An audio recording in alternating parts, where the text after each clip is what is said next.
Great. Hi, everyone. Thank you so much for joining us today. We are thrilled to have you here. My name is Alana Plauz, and I'll be facilitating the presentation. And before we get started, I just wanted to have Francisco offer up interpretation services should anyone need them.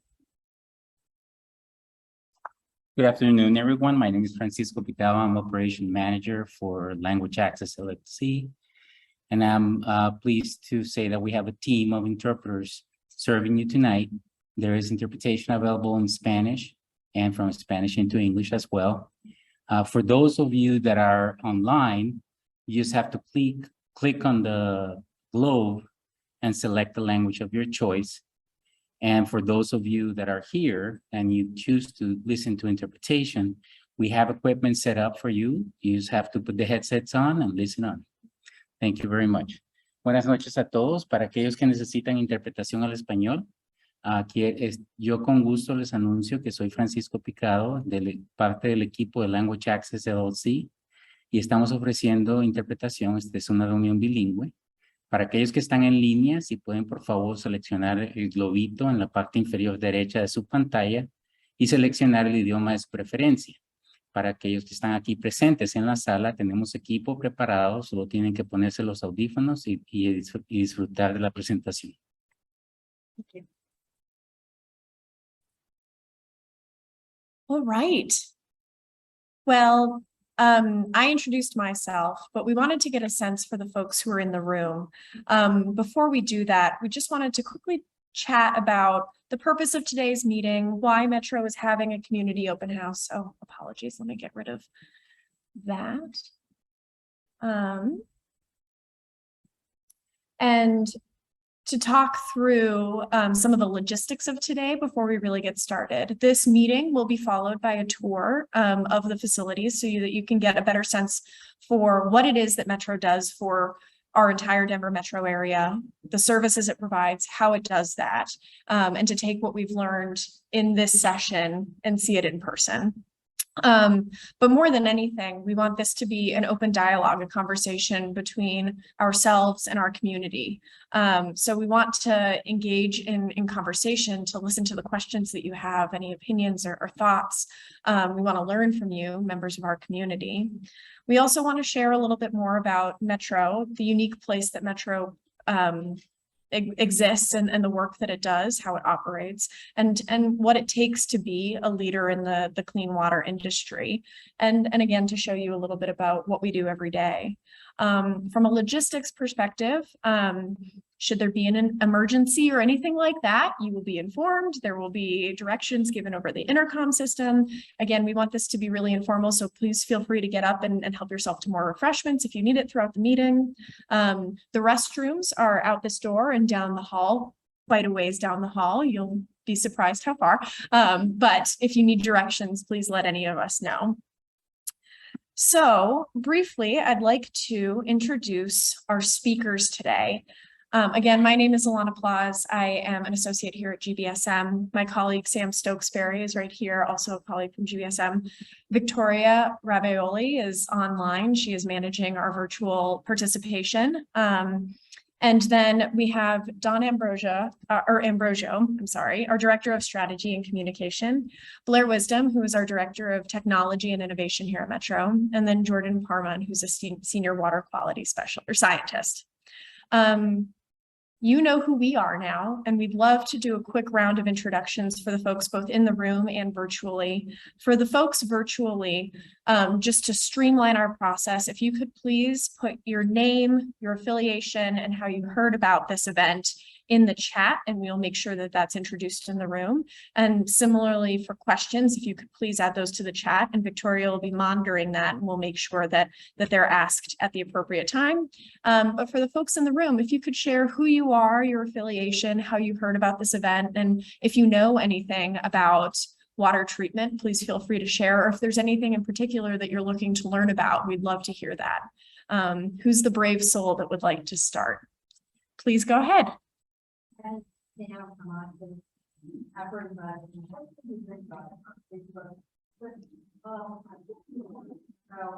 I thought we were going to learn about is like storm water and drains, how they put into the river to make it clean, and maybe if there's some sewage.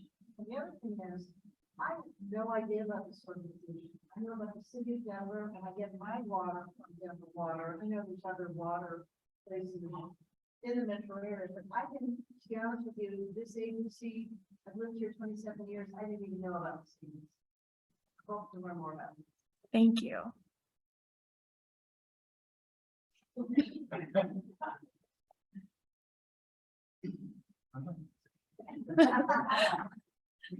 Yeah, I just want to see how.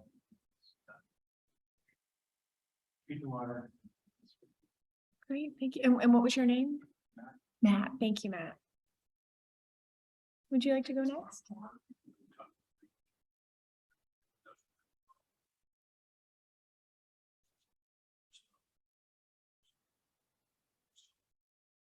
Great, thank you. In the back? Hi, I'm Chris. Wonderful, thanks. I'm going to skip over the Metro folks.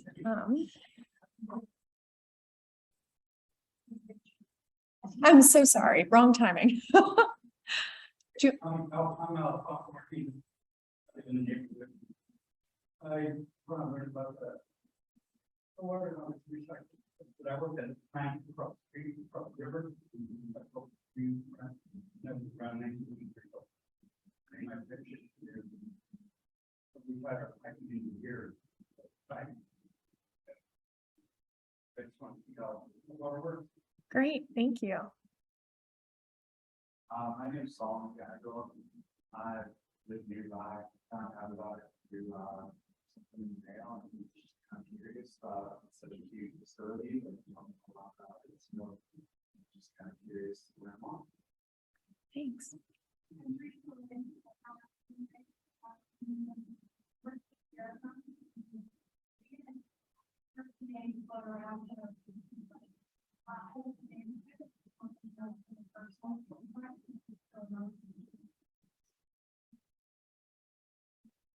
Perfect, thank you.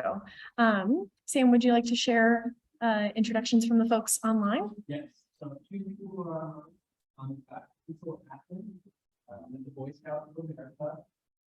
We find out on Facebook and generally curious about it. And we also have a lot of chocolate who lives in the neighborhood and we're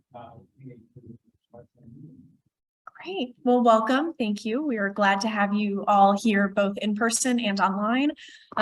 We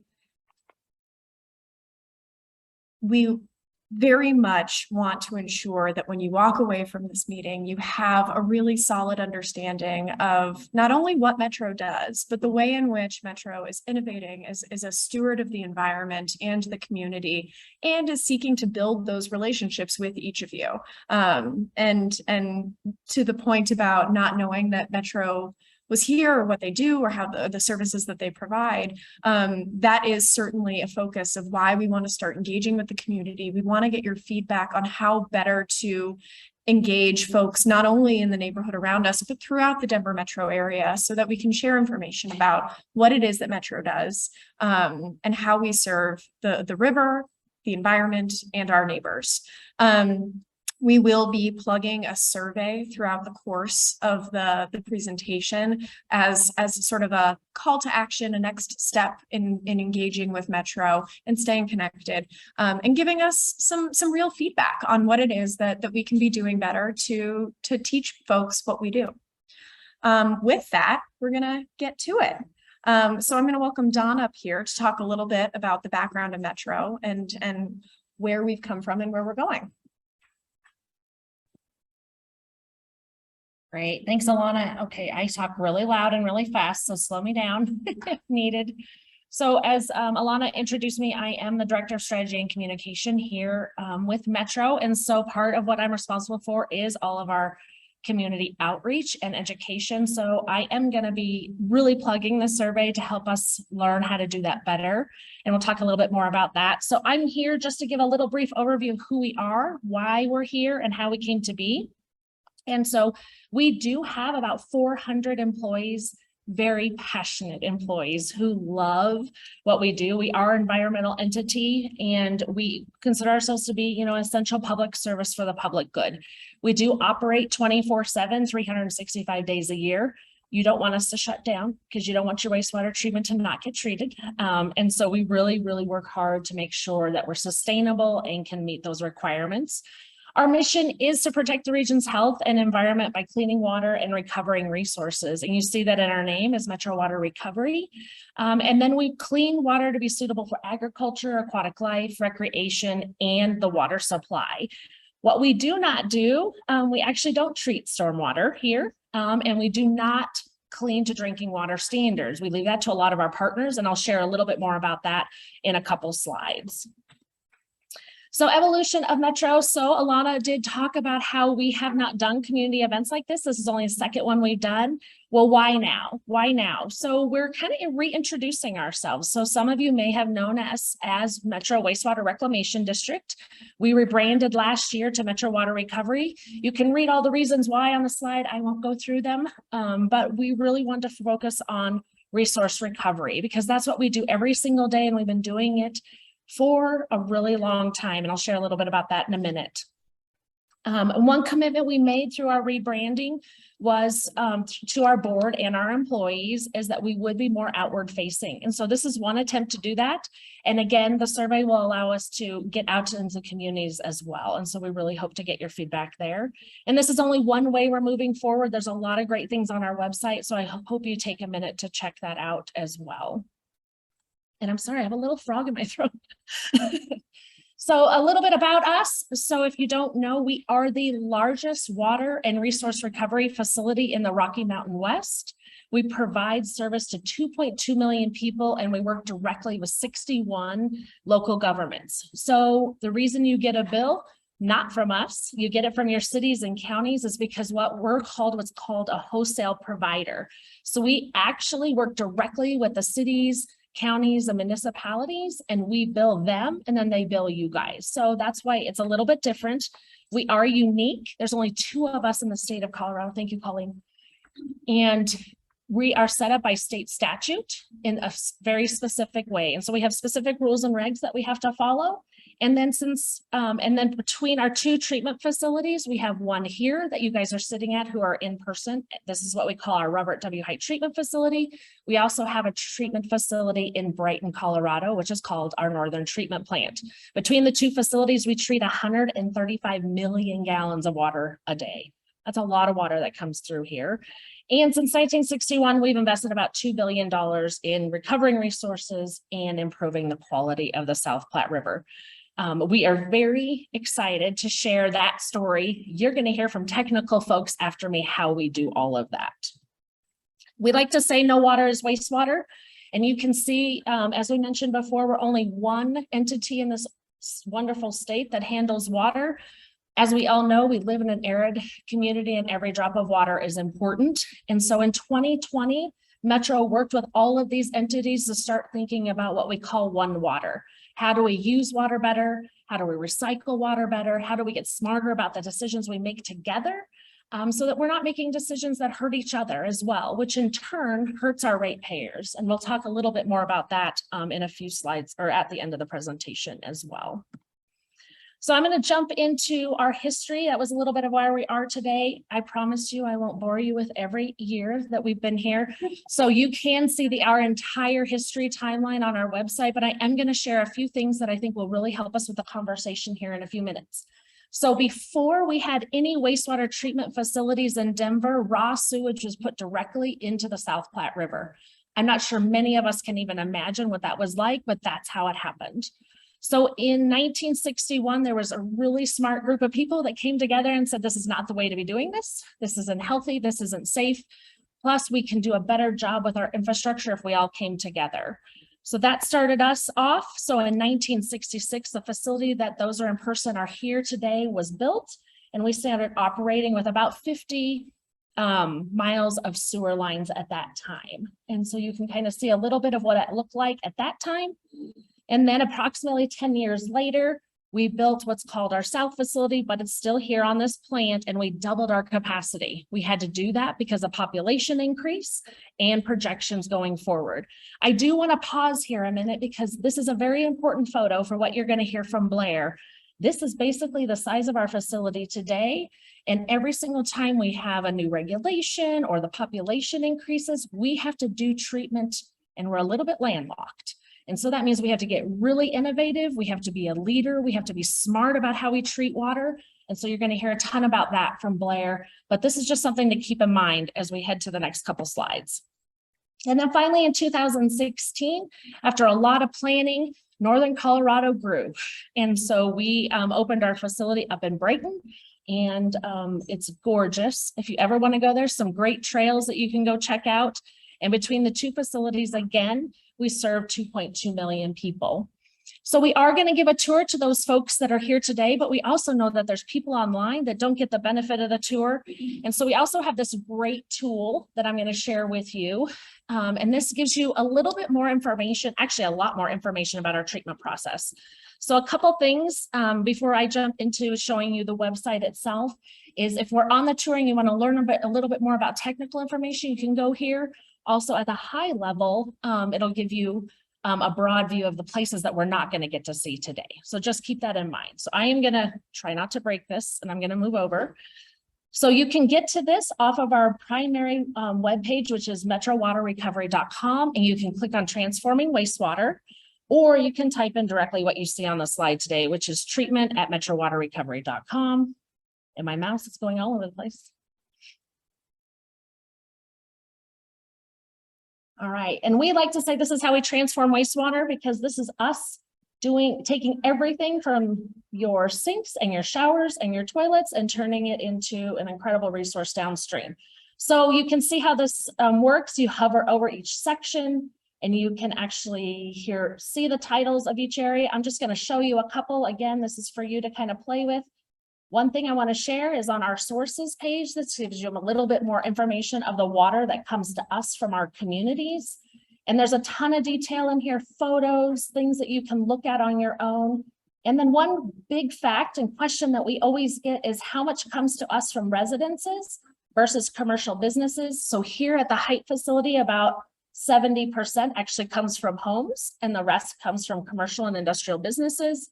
And then our Northern Treatment Facility, you can see a significant change. So that means we have to be flexible in our treatment process, and you'll learn a little bit more about that. To orient you, at any time you're on this webpage, you can scroll to the bottom. And I'm sorry, hopefully I'm not giving anybody whiplash here. And it'll tell you where you're at, and then you can go pick another thing that you want to learn a little bit more about. So I'm going to jump to our secondary treatment, one of our powerhouse treatment processes. And again, you can read all about the treatment process, what it does. There's some videos showing you, especially for those who aren't able to be on the tour today. And here's a cool feature that we really like, is a lot of people ask us about our water quality and what we're trying to take out of the water. This breaks it down into some of our primary things that we're responsible for.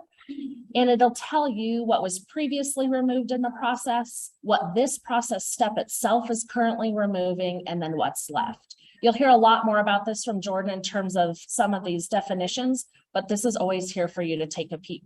So please play around. Let us know what you like and don't like and what you don't see and you want to learn more about. We would love to update it over time. So that's our overview. I'm going to turn it over to Alana, and then we'll jump into our tech folks. Thank you. Thank you, Dawn. Just pull this down. All right. So before we move on to some of the more technical components, both of how Metro treats the water, the quality of the water that goes back into the South Platte River, and some of the innovations that are happening here that are really exciting. We just wanted to take a quick second to double check whether or not there are any questions in the room or online. That, again, we want to keep this an informal conversation. So if you have any questions, please feel free to jump in. You also can see the QR code here for our survey so that we can understand how better to engage with you, your friends, your colleagues, your communities, and just build that relationship with the folks around us. Do we have any questions? Yes, please go ahead. I flush my toilet, and I know water goes through a pipe to my house. Are you telling, a pipe brings it all the way here? So the question was, so I want to make sure that the folks online can hear as well. When you flush your toilet, does the water go down into a pipe that then carries it all the way here? Would one of our subject matter experts like to come up to the microphone, please, and explain that process a little bit more clearly? So in short, yes. So, unless it's going to Brighton if you live up that way, and then yeah, then it would go back. Sometimes, I mean, we try in our business to flow everything by gravity. So all the pipes are kind of tilted downhill so that we can reduce energy, but sometimes we need to pump it. So there's like stations that'll intercept it, give it some more head, and then flow here. But yeah, that's exactly what the idea is. Wait, where do you live? I live in Sunnyside. Yeah, okay. We have water that comes from way further than Sunnyside, so. We have all different sizes. So you live in Denver, so Denver is going to have some smaller diameter pipes like in your alley, and eventually they're going to bring it to some of our pipes, and our pipes can get feet in diameter. So yeah, and all these pipes are just snaking all throughout the city. And hopefully you never know about it unless there's a problem in sinkhole, but it's very rare. Any other questions? Yeah.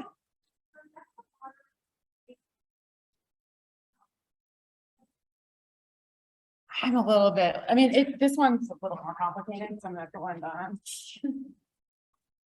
So that's a great question. Oh, yes, I'm sorry. To repeat the question, are we a public entity and how does that? Can you repeat it again? Just, are we a public entity? So it's a little bit, there's a little bit of lines. And so we are a publicly funded entity. And so we are not a city or a municipality. And so I'll explain our funding structure a little bit at the end.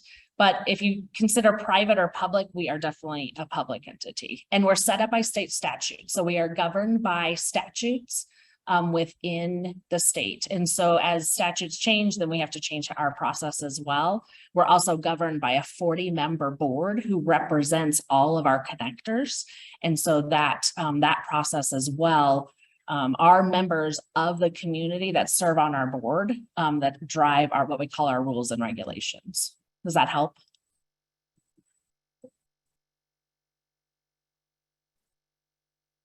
You know, you could say we're similar in terms of they're a public entity as well, but Denver Water resides under the city and county of Denver. And then the city and county of Denver is actually what we call our connector. So everything that we do for city and county of Denver then gets charged to the city and county of Denver. Yep. Any other? Yeah, go ahead. Oh. Yep, GBSM is a public affairs firm. We work with a number of organizations in and around Colorado, and we've been working with Metro for a very long time to help them with their public engagement. Yeah. Any other questions? Sam, do we have any questions online? Great. All right. We'll have more breaks like this. So get ready. I am going to now throw this over to Blair to talk a little bit more about the innovation that is happening at Metro. Sorry, I'm just pulling that up. Okay. Great. So I am Blair Wisdom. I'm an environmental engineer by education, and I've been treating wastewater for about 15 years now. And sometimes I also can talk quickly and get maybe too technical. So just stop me if you have any questions or tell me to slow down. But I lead what we call our technology and innovation department at Metro. And so we have a group of staff that are devoted to research, to process optimization, to evaluating new technologies, new solutions, understanding the environmental impact to every decision that we make. So we kind of do a lot of the technical analysis that supports decision making. And, I was going to first go over just kind of the cycle of water treatment and how our organization functions. So as Dawn kind of indicated, the water comes from the pipes that are snaking throughout our city. About 70% of it at this facility is residential. So we all contribute to that. A lot of it is through what goes down the toilet. We get a lot of carbon that way, a lot of nutrients, but it's also everything that happens when you wash your face and your clothes. That's how we get some of the chemicals in more modern times.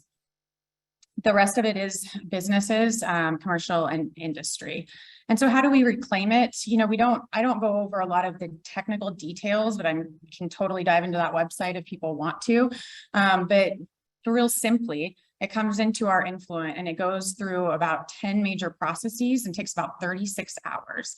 And there is no free lunch when it comes to treatment. We all kind of impact an environmental impact.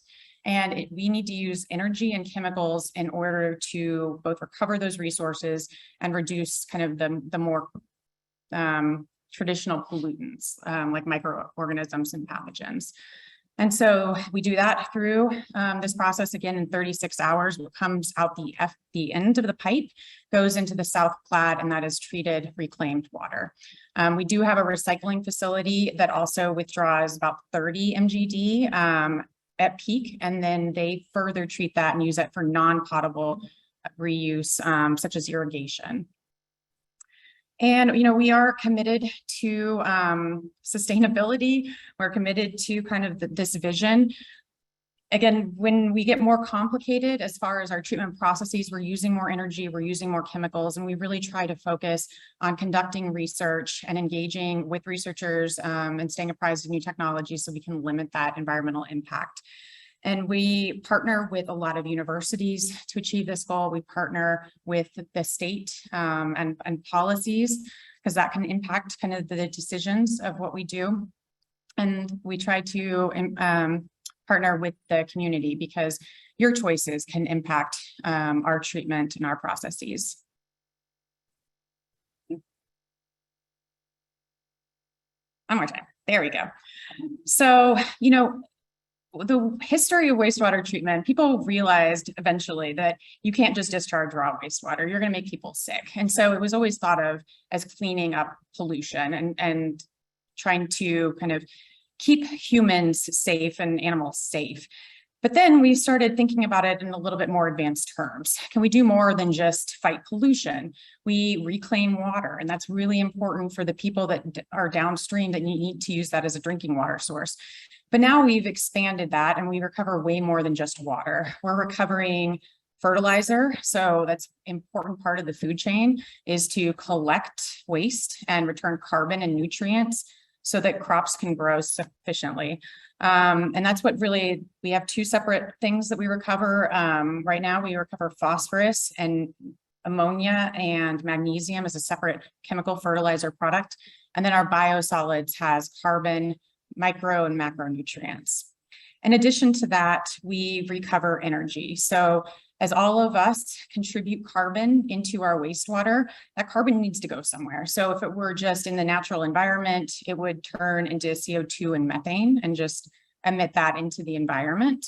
So we try to collect it because it has beneficial use at our treatment facility. So we, you know, the wastewater industry consumes about 2% of the electricity that's consumed worldwide. So we try to offset that by collecting that carbon and through a process called anaerobic digestion, turning it into methane and using that methane to offset our electricity needs. And we actually produce a pretty significant amount of electricity towards our process. So, you know, and this bullet point kind of further illustrates that. We've been conducting electricity generation for decades, and we produce about 40% of our needs. And so that offsets what we would otherwise be purchasing. And if we weren't beneficially using it, we would be just flaring it. And so you would still get the emissions, but none of the benefit. And that is enough energy to provide energy for about 4,000 homes in our region. We also are committed to returning that carbon and those nutrients to the food cycle. So this kind of just shows we take the biosolids, that compostable product after it's gone through treatment, and land apply it. We have a farm that we actually own, and we grow a number of crops. And then there's private farms around the region as well. And we've been doing this for about 60 years. So I wanted to highlight kind of those 3 resource recovery areas and just highlight one project associated with each. So these are photos of the South Platte River. And I think hopefully people know what it looks like at Confluence Park. It can be very robust. It's a place where people commune and get together and enjoy the river. A lot of the river can be diverted for irrigation purposes. So that middle picture shows what the river looks like for sometimes a large majority of the year. The South Platte is pretty dry. And so what we do is we take the wastewater and we recover it, and we really replenish the South Platte for the downstream users. And so, you know, we are continuously striving to do better at this goal. We conducted a project in 2018. So a really important part of wastewater treatment is disinfection. So you're trying to deactivate pathogens, viruses. Traditionally, that's been done with chlorine, which is a very effective chemical, but it has some downsides. And so in 2018, we actually switched from chlorine to using an organic acid called peracetic acid. With that modification, we lowered our carbon footprint, reduced the chemical contribution to the river, because all of those salts are just going to go into the water that you're adding, while having very effective treatment. But really importantly is we eliminated disinfection byproducts. And so those are things that get created when you add chlorine and it reacts with organic matter. So it's kind of, you're using chlorine, sometimes it can be an unavoidable consequence, but those things can be carcinogenic. And so when we made this switch, we limited that production. So we really felt like it was a positive for the water environment and for the water. So we're pretty proud of that project. And I think we might have the largest installation in the United States.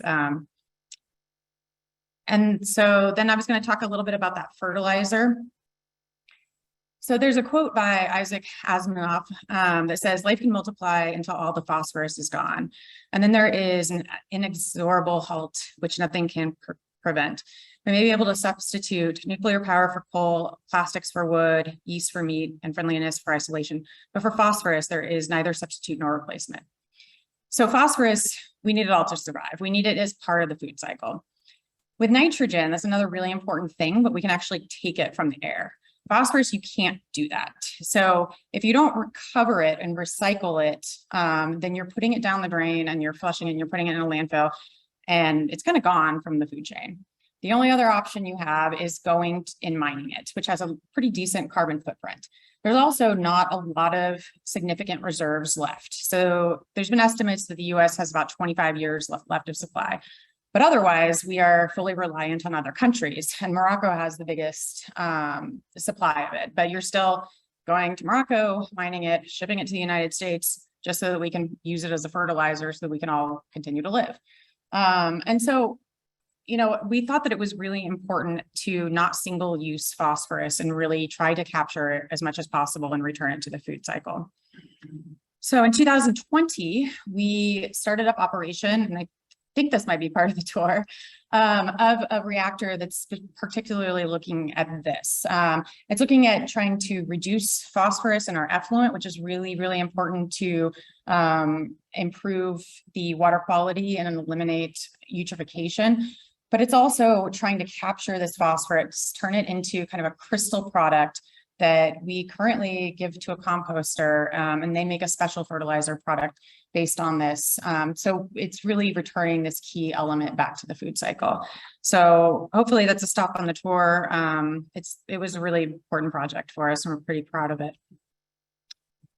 And the last area that I was going to kind of focus on was the energy that we capture. So I talked a little bit about the methane that we capture. This is a really cool one too. So, you know, one of the biggest contributors to greenhouse gas emissions and energy use in the world is the energy that's used for heating and cooling the built environment.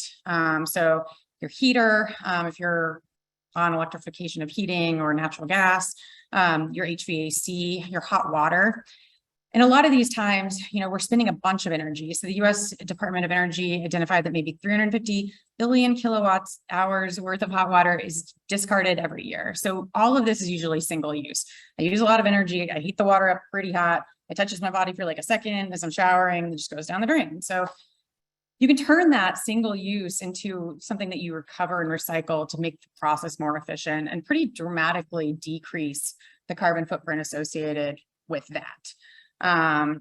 So we have been trying to promote this technology and trying to educate people as to its value and its availability, especially as, you know, as a lot of people know, we're redeveloping a lot in Colorado, especially Denver right now. And so there's real opportunities to put in sustainability measures as part of that development. So we're pretty proud to have been part of this really cool project in the region. So I don't know if everybody's aware, but the National Western Center is just a mile, 2 miles away, and they have been undergoing pretty significant redevelopment recently. And they really had goals that they wanted to reach. They wanted to be LEED certified, they wanted to be net zero, they wanted to find a sustainable means of providing heating and cooling. And so through kind of years of development, we worked with them to install what we call, you know, this wastewater thermal energy use system. So all of that water that is coming out of you guys' house that eventually gets into pipes that are feet big is really hot because of all of our activities. So we capture that heat in this location, use some electricity to upgrade it to be even hotter, and then you can use that for building heat. So I know that they're always very excited to showcase this project. So if anybody ever wants to tour, you can totally reach out to me if you want to know more. You can do that as well, but we're really excited. We're hoping that this is just one of many projects that helps increase the sustainability of the region and helps the region and the state reach its greenhouse gas emission goals. So with that, I'm going to pass it on to Jordan. Thanks.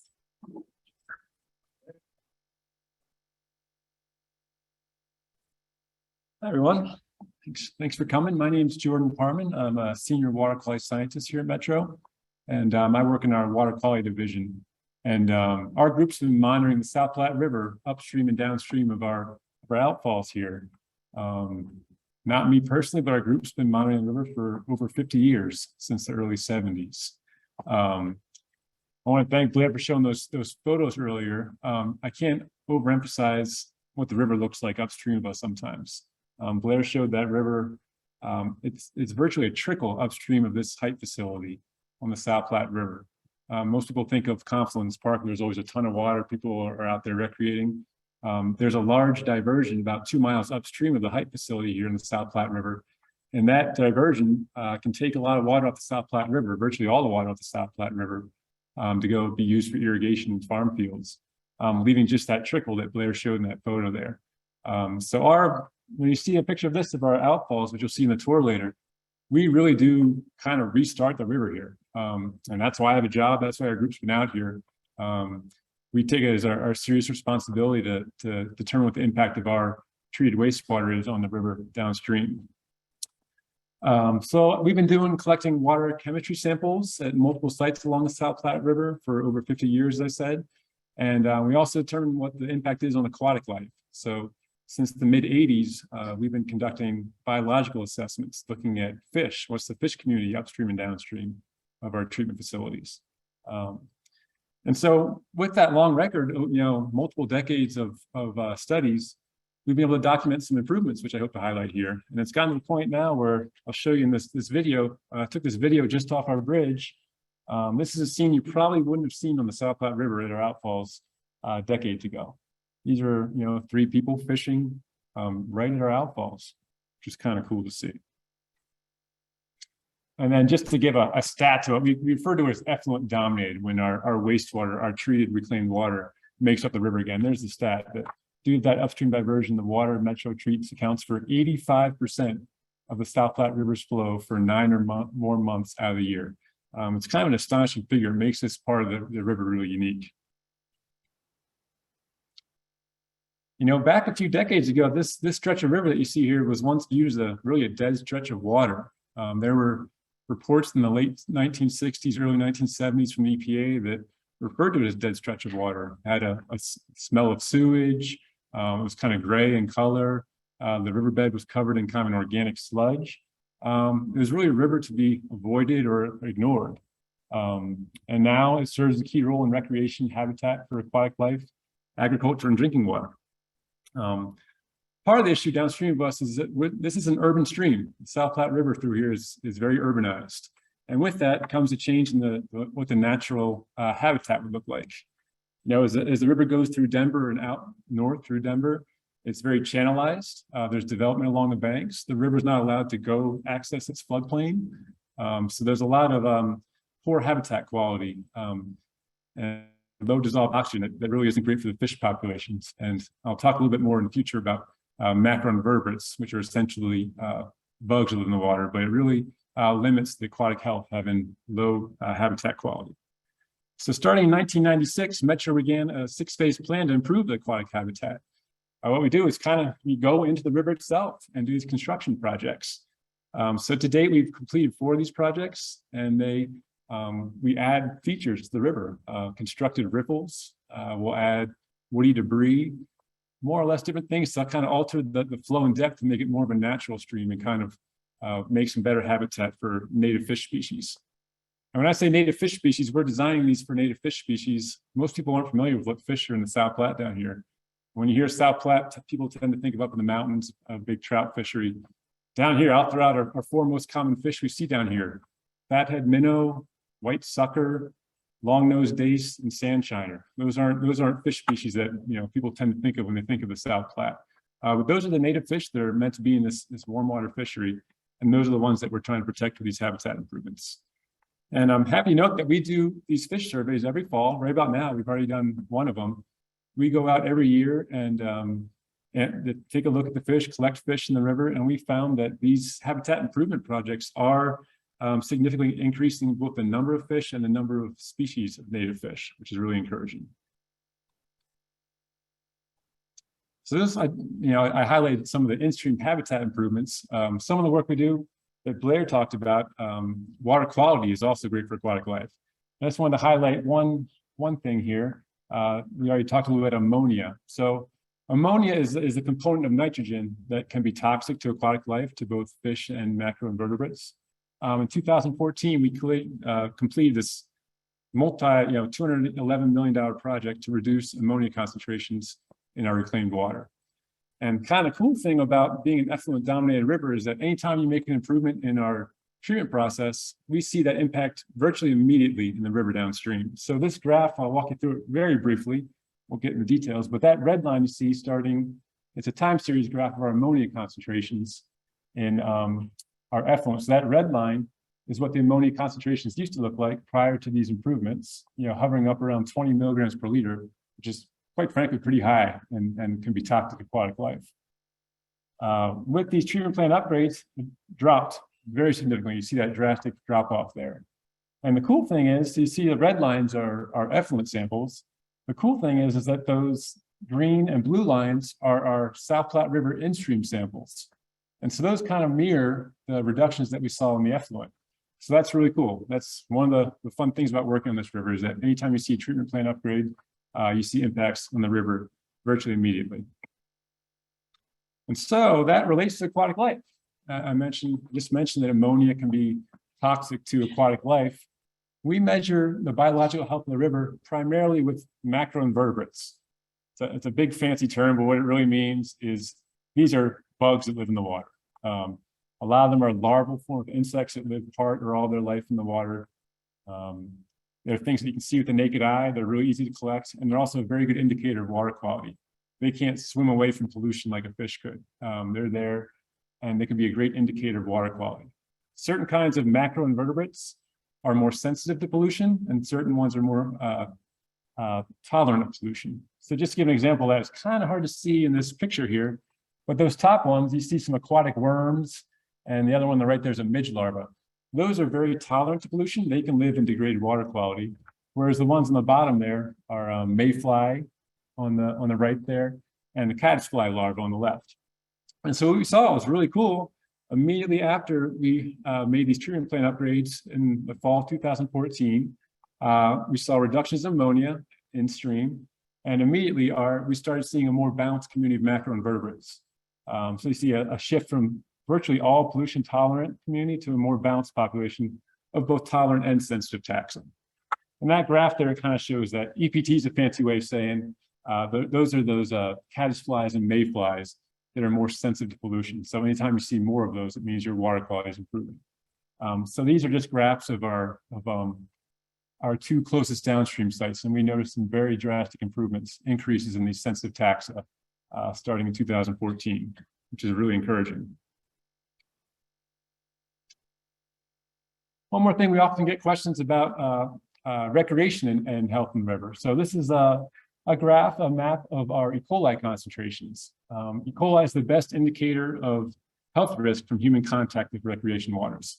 It's an indication that there might be some fecal contamination. So in this map on the right here, going from the bottom to the top, the South Platte's flowing from Denver, comes up through Confluence Park. Everyone's seen that downtown, flowing north and through the river. And then those green dots are effluent concentrations. It's a 5-year average of E. coli.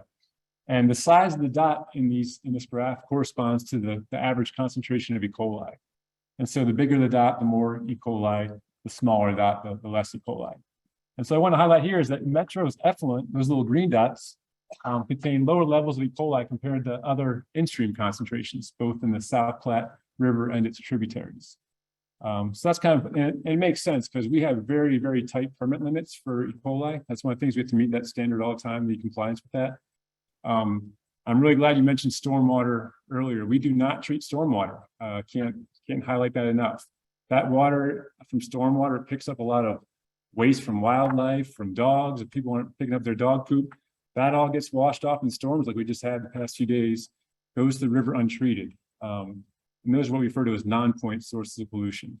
And so it's not uncommon at all in urban streams like the South Platte River to have these higher concentrations of E. coli. I'll show you one more way to visualize that map I just showed you there. This is the same thing, the 5-year average E. coli concentration going from left to right on this graph. So Confluence Park there is all in the left, up over 700 colony forming units per 100 mil. So it's relatively high in downtown Denver. Not a surprise, but a lot of people were kind of surprised to know that place where a lot of people are recreating actually has really high E. coli concentrations, and it's impaired based on the recreation standard there. So the EPA and the state come up with this recreation standard, and it's 126 colony forming units per 100 mil. And so the 5-year average is actually above that standard there. And just to highlight, so the blue bars going left and right are going from upstream to downstream all the way out through Platteville. And then those orange bars are actually our effluent concentrations. That's just kind of another way of looking at that. Our effluent concentrations are actually lower than the in-stream concentrations themselves. That was just, I wanted to highlight a few of the things I've seen over the years. Some things we've been able to put our success stories. Nutrients is one that comes to mind, ammonia and now the phosphorus that Blair talked about. Those are things that with treatment upgrades, we've been able to really improve conditions on the river. Other problems are a lot harder to fix, mostly ones that are due to non-point sources of pollution like that E. coli. This is just a very brief snapshot. We have 50 years of data. There's lots of stories to tell, but just wanted to highlight a few of those and let you know what we're doing out in the river.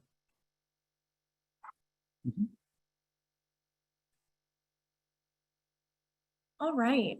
I think between Don, Blair, and Jordan, we've painted a picture of the way in which Metro takes its role as an environmental steward and a steward for the community really seriously and invests in the upgrades and the planning needed to make sure that the water that they're putting into the South Platte, the water that they're putting into the community is serving those areas.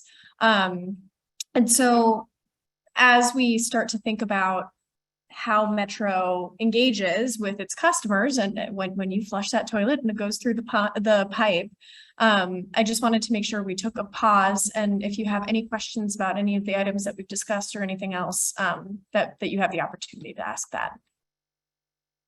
Go ahead. I'm hoping that you will provide us with a list of things not to flush down our toilets and a list of things not to wash our clothes with, and maybe a list of things not to use in the shower.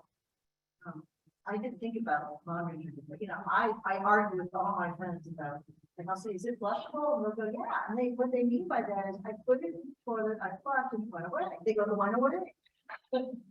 Q-tips. Should we flush them? No, no, you should not. But is there a list of place telling us, I don't wanna, like, no. Yeah. Absolutely. That list absolutely exists. We love what you're saying right now. One, for two reasons. Oh, do we need to repeat the Yes, question? you should, sorry. Okay, sorry. One question that came in the room is there a list somewhere of what not to flush? And we are very passionate about what not to flush here at Metro. One, for your personal pipes, right? When you send things down and they go away, doesn't mean they go away. Sometimes they clog your pipes and then you have a mess. But coming to us, it also creates treatment problems. So on our website, just type in wipes clog pipes. And there is an entire page on our site that shares with you what not to flush. And just, I'm going to point this out right now, flushable wipes are not flushable. They do not biodegrade by the time they get to us. So our number one thing is the only thing that should go down the toilet, especially, is toilet paper. That's it. So that's kind of our rule of thumb for folks. That's a great question. It's hard to know. From our perspective, we still just really endorse using obviously flushing it down. The other option you have is you throw, so when we say don't flush down your wipes, you use them however way you want, but just please put them in the trash can. Similar with toilet paper if you feel like that's not appropriate. Because what we do, and you'll see this on the tour, is we actually pull it all out and we send it to the landfill anyway. And so that's just something to note. And so save your pipes, save our pipes, and just don't flush anything except for toilet paper. It's a fantastic question. And you can see I'm super passionate about it.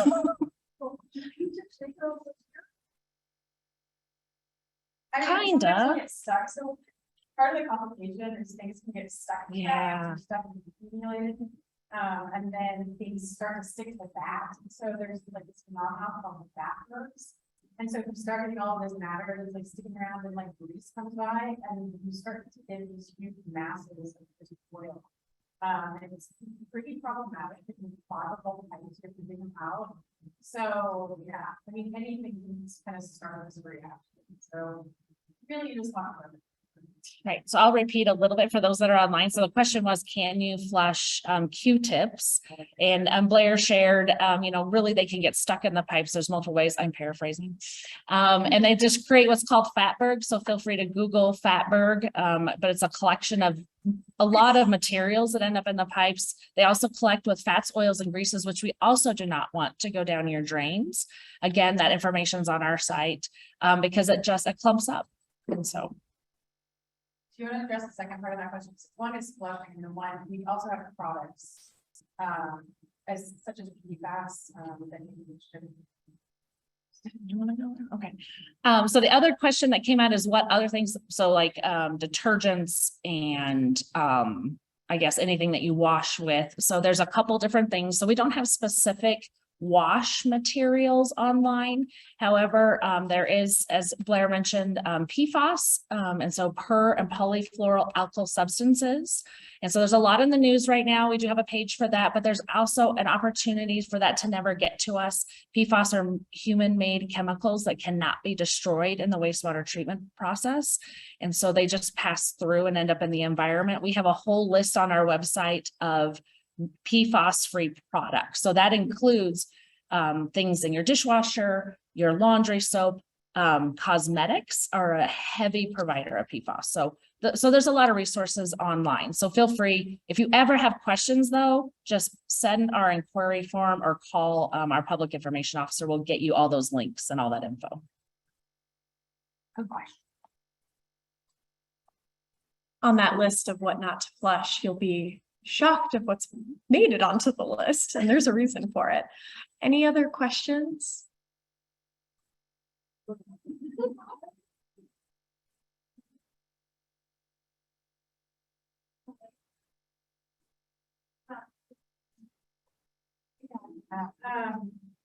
So the question was, what does the future look like because of that? I'm sorry if I'm paraphrasing as well, but are we moving away from toilet paper and things like that?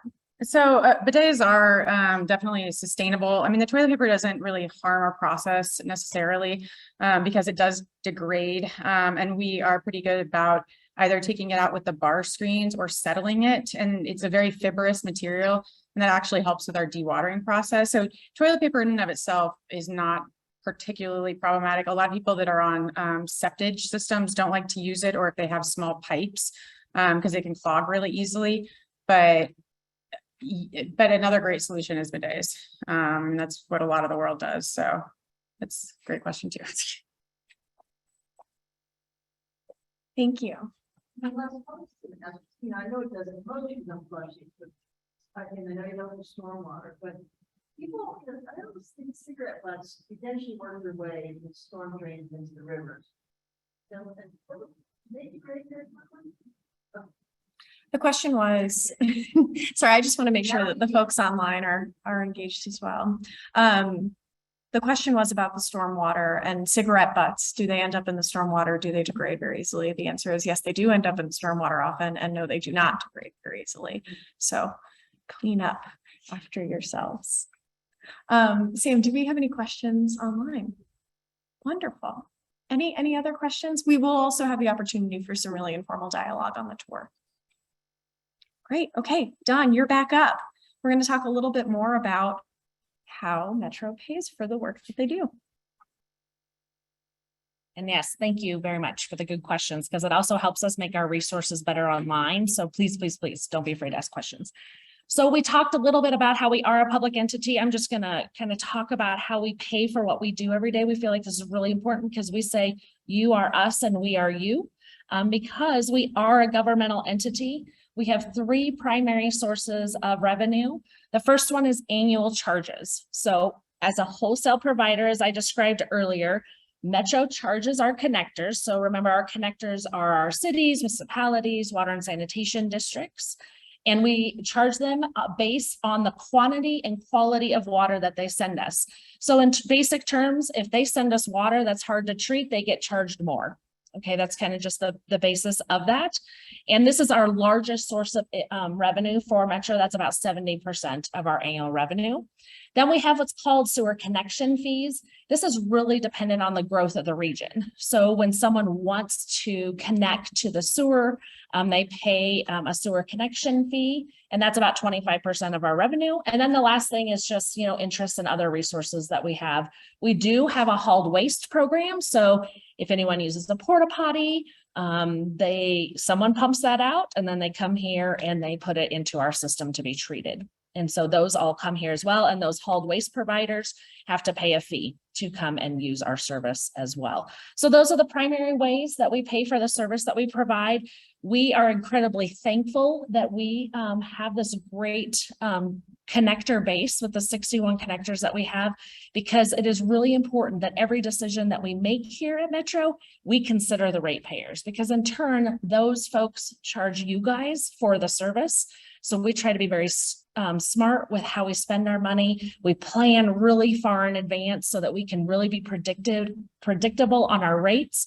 But sometimes things get thrown at us. So every time there's a last minute regulation change, we have to rearrange and adjust. So we really try to be as conscious as we can. So before I move to the conclusion slide, does anybody have questions on how we pay for it? Anything online, Sam? Okay. All right, you guys. So last slide, well, sort of, Alana's going to button us up and then we can go out for the fun stuff. So just a reminder, we are a public agency. We provide a public service for the public good, and we do it 24/7. We have proven decades of commitment, which is why we want to start sharing, because we have really smart people that do incredible work every day. And we really want to hear from our communities on what's important to you guys. And we really believe in continuous and equitable improvements, which is why Blair's team is so important to what we do every day, because we can make smarter decisions and do it in a timely fashion. And then the last piece is we really are trying to work better together. So working with our communities and, more importantly, our other water partners as well. Not really more important, just all of us together. Water is so important for Colorado, as we're all hearing every single day. And so how can we use it better? And so we're really working on data-driven decisions. And we have a great history of doing it. So thank you guys so much for taking the time to be here. I'm going to turn it back to Alana to button us up and get ready for the tour.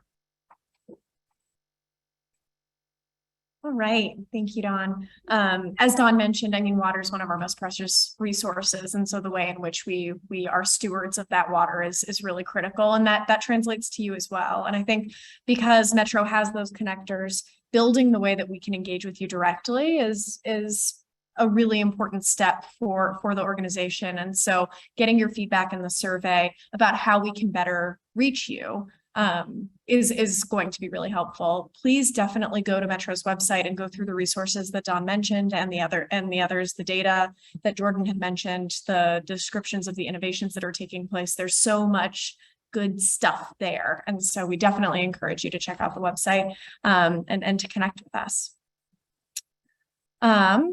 Any final questions before we go on the tour? Anything online? We are going to get ready for the tour then. And thank you again so much for coming here and for joining us online, for the folks online.